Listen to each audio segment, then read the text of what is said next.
Dans cette émission, nous faisons un pas important vers la fermeture de notre maison car les fenêtres entrent en production. Nous allons examiner comment sont fabriqués les profilés de fenêtres et le double vitrage. Lorsque notre grosse œuvre a été achevée, les mesurages définitifs ont été effectués pour les fenêtres. Ceci devait se faire avec précision, de telle sorte que tout s'ajuste parfaitement au reste de la maison plus tard.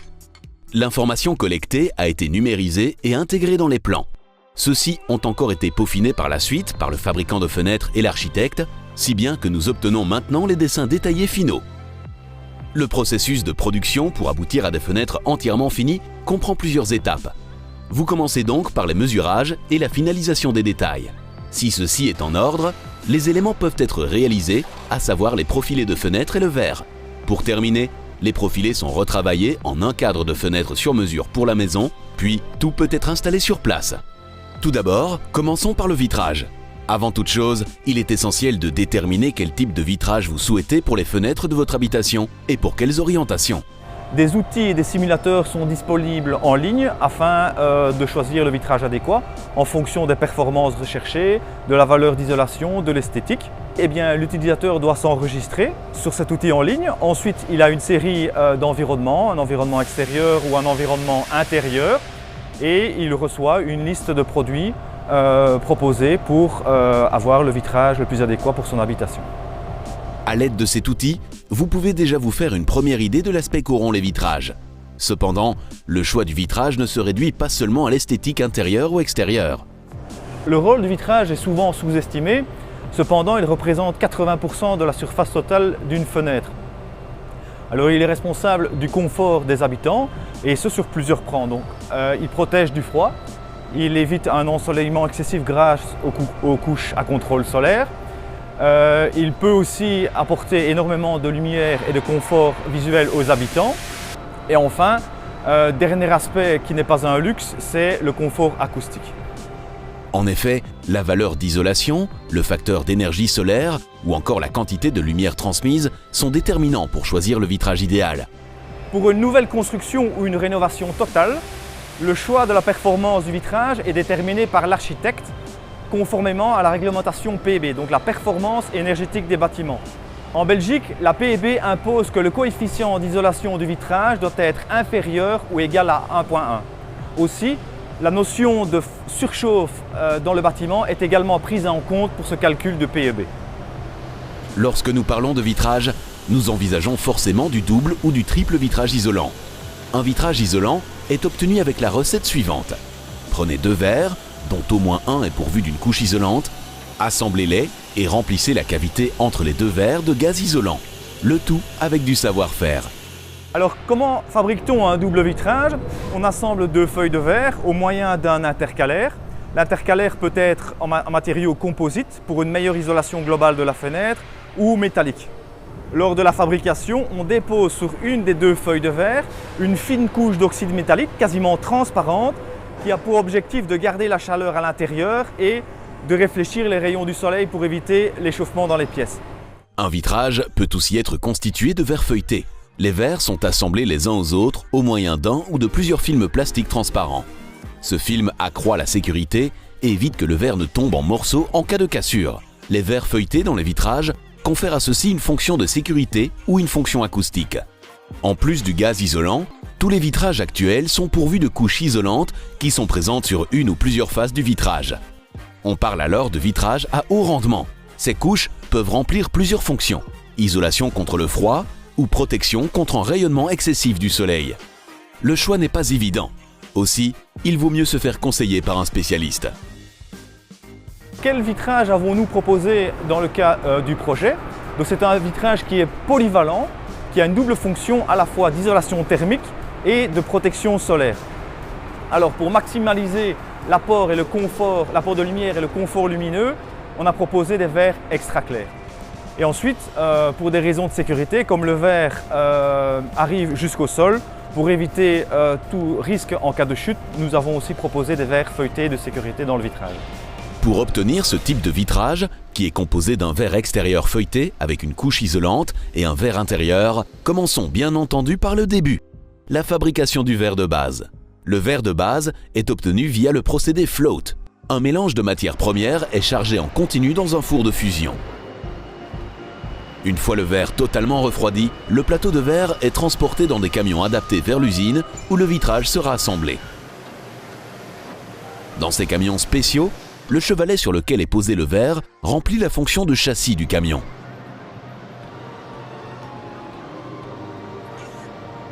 Les feuilles de verre sont ensuite acheminées selon le type vers l'approvisionnement de la table de découpe.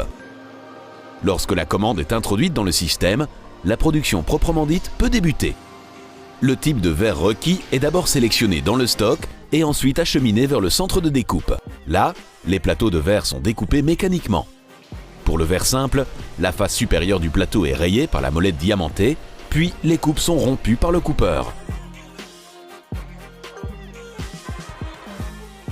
Pour le verre feuilleté, avec couche isolante, le procédé de découpe est un peu plus élaboré. On procède tout d'abord à l'émergeage de la couche.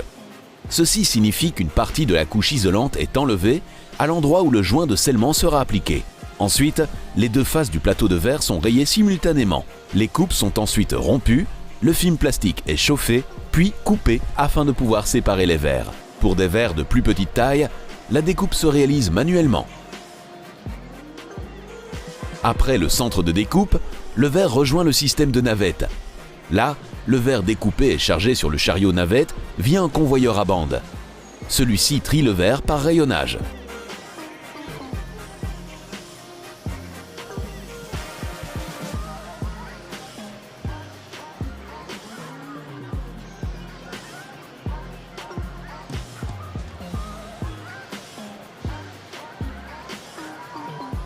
Ensuite, les verres intérieurs et extérieurs, qui vont constituer le vitrage, doivent encore être lavés avant de pouvoir être encollés. Ceci se fait avec de l'eau déminéralisée. Pour terminer, les verres sont séchés. Le verre est maintenant prêt pour l'encollage. Le double vitrage est constitué de verres séparés entre eux par une cavité. Pour obtenir ce creux, on utilise des espaceurs. Les espaceurs sont courbés dans l'usine et réalisés sur mesure. Après le pliage, les deux extrémités sont reliées entre elles par le biais d'un raccord, puis l'espaceur est rempli d'un dessicant. Celui-ci absorbe l'humidité résiduelle présente dans la cavité dès que le vitrage isolant est assemblé. Grâce à la programmation optimale de la machine, l'espaceur reçoit un verre aux dimensions correspondantes. La largeur de l'espaceur coïncide toujours avec la largeur de la cavité entre les deux verres. Les épaisseurs d'intercalaires les plus courantes varient de 15 à 18 mm.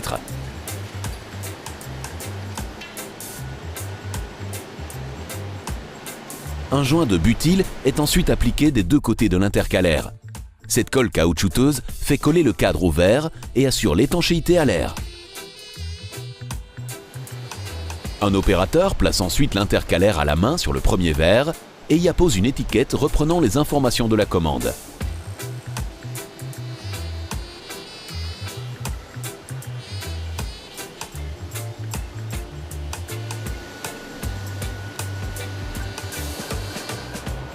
Le verre avec le cadre et le second verre correspondant entrent ensuite dans la presse. Le couple de verre est comprimé et la cavité est remplie de gaz isolant. Dans ce cas-ci, il s'agit de gaz noble de type argon. Avec un remplissage au minimum de 90%, vous obtenez un vitrage avec une isolation thermique standard. À partir de ce stade, nous pouvons parler de double vitrage isolant. Ensuite, pour assurer la solidité mécanique de l'ensemble du vitrage, on applique une seconde colle sur l'extérieur de l'intercalaire. Il s'agit de polysulfure.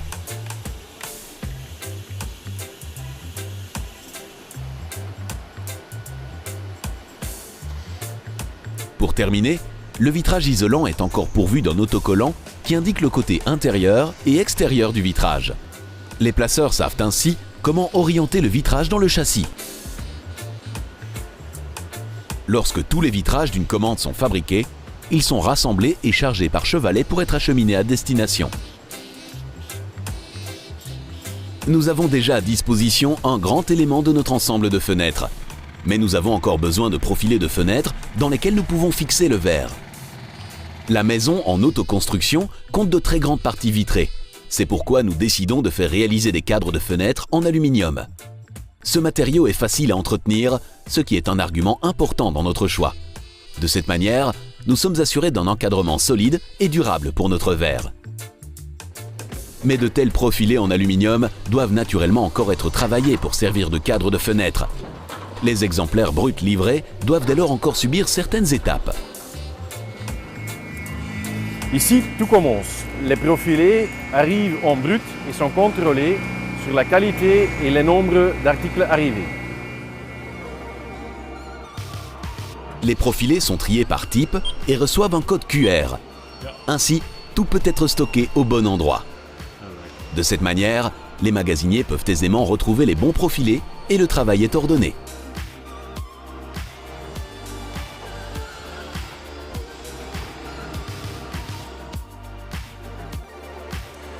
Après que les profilés ont reçu leur position dans le stock, on va les ranger. Une bonne gestion de stock fait que le picking se déroule correctement.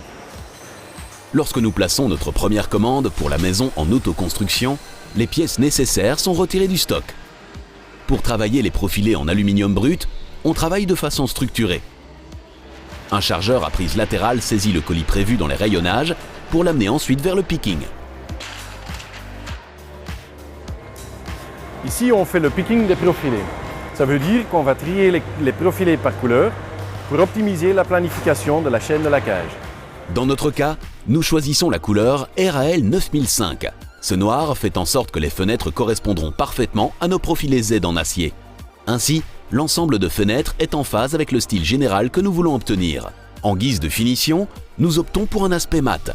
Mais brillant, texturé ou métallique sont aussi des possibilités que vous pouvez choisir. Les profilés ne sont pas laqués uniquement pour obtenir la bonne couleur, mais également pour accroître la durabilité. Car la laque procure une couche de protection indispensable, qui combat la corrosion, la rouille ou les dégâts causés par les rayons UV. Pour terminer, une fenêtre doit supporter de nombreuses conditions climatiques variées. Après le tri et la collecte des profilés, ceux-ci doivent donc être acheminés vers l'atelier de laquage. Là, ils sont traités un par un. Pour faciliter la tâche, ils reçoivent un petit trou à l'extrémité. Ceci permet de les suspendre à un rail. Dans notre chaîne verticale, les profilés sont suspendus, pré-traités, et puis on va les laquer en poudre. Cette méthode de laquage procure un résultat lisse, car du fait que les profilés sont suspendus droit, ils peuvent être traités tout autour, sans joint et en un seul mouvement. Dans le laquage à la poudre, les particules de poudre chargées sont pulvérisées sur le support. Ce support attire les particules, ce qui fait que la poudre reste accrochée. En cuisant ensuite le profilé dans un four, la poudre fond avec l'aluminium, qui reçoit ainsi son revêtement anti-usure et sa couleur.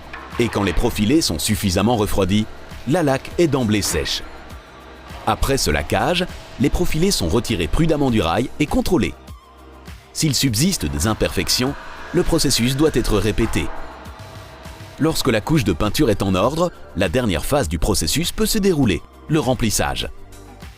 Car maintenant, les profilés sont encore des enveloppes vides. En les dotant encore d'un compartiment isolant interne ou allé, ils contribuent ainsi à une bonne étanchéité de votre maison. Car l'isolation évite les ponts thermiques à ces endroits. Une telle allée est pratiquée sur les profilés avec une machine à sertir. Puis, ils ont placé la coque intérieure par-dessus. Dans une dernière étape, les pieds à sertir sont comprimés par les disques de la machine. Le processus de sertissage intervient le plus souvent après le laquage, mais il existe une exception, l'utilisation d'allées en polyamide. Cette fibre résiste à la chaleur de la machine à laquer, ce qui fait que celle-ci peut déjà être sertie avant le laquage. Du fait que la puissance isolante reste intacte pendant le processus de cuisson, ceci peut se produire au préalable. Tous les autres profilés ne sont sertis qu'après le laquage. Le choix du polyamide ou d'un autre type de couloir dépend en fin de compte de la valeur d'isolation que vous souhaitez. Après laquage et barrettage, les profilés sont triés par client et préparés pour le transport. Une telle commande regroupée doit bien entendu être bien emballée afin que les produits ne subissent aucun dommage pendant le transport.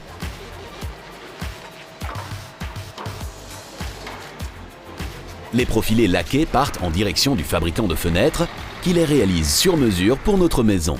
À l'aide de dessins et de mesurages détaillés, on coupe tout à la dimension souhaitée et les profilés sont assemblés en un encadrement complet pour notre verre. Sur le chantier proprement dit, les profilés de fenêtres et le verre seront donc montés dans le bâtiment, ce qui forme d'emblée la dernière étape pour parvenir à une fenêtre achevée.